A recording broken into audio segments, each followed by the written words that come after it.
आगे ना राम ना अल्लाह कुछ भी नहीं, वो तो खाली मुसलमानों को ठगने के लिए। ये लोग पहले चर में गया था क्या? कभी नहीं गया।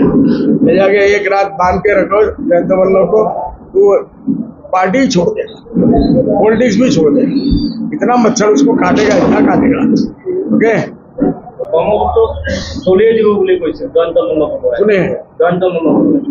वही সকল মিনিস্টার আছে, যাক লাগে মার্ডার করে দিব, যাক লাগে একদম মাটি নিচে দাবাই দিব, কোনে ধরিব পাৰিব।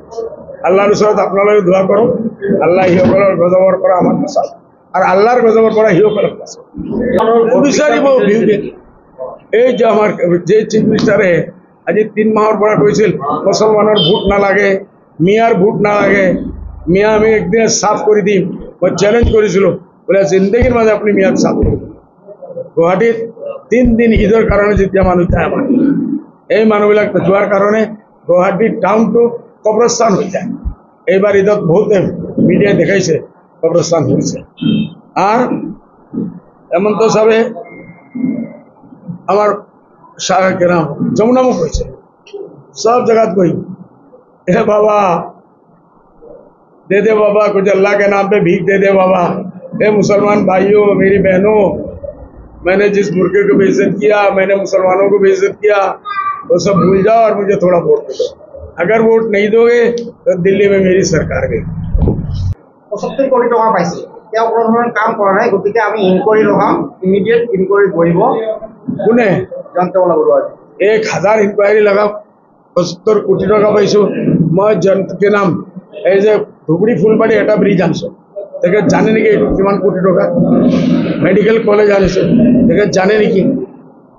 আৰু বিভিন্ন বস্তু আমি যেটো আনিছো, এগ্ৰিকালচাৰ ইউনিভাৰ্সিটি আনিছো চাপাৰত, তেখেত জানে নেকি? ইসকলে কোনোদিন কোনো কাম কৰা নাই, ইনকোয়াৰি দিয়া জানে। এখানে বিজেপি তো এইটোই হতিয়াৰ। ইডিত ইনকোয়াৰি দিব, CBI দিব, আৰু কার দিব আর কার দিব, দি থাকক। আমি আমার ডিউটি পালন করেছি। ইসকলে CBI দিব, টি দিব, CBI দিব।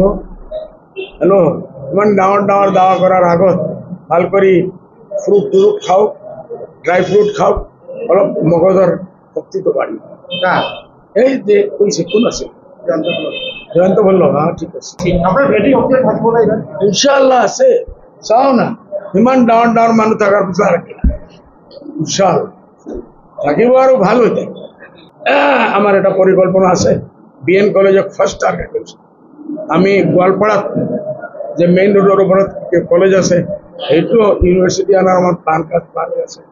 আমি আমাৰ ইন্ডাস্ট্ৰি, ইয়াত ধুবুৰীত ইন্ডাস্ট্ৰি আগে মৰাপাটৰ ইন্ডাস্ট্ৰি আছিল, সেইটো বন্ধ হৈছে, সেইটো খোলাৰ মই চেষ্টা কৰিম। আৰু নতুন নতুন বহুত জাতৰ আমাৰ আজমল ফাউন্ডেশনেৰ স্কিম আমি ইয়াত আনি আছো। ইনশাআল্লাহ ইয়াৰ পৰা সুপাৰ 40 হাজাৰ ল'ৰা ছোৱালী ইনশাআল্লাহ মেডিকেলত যাব, এইটো আপোনালোকে দেখিব।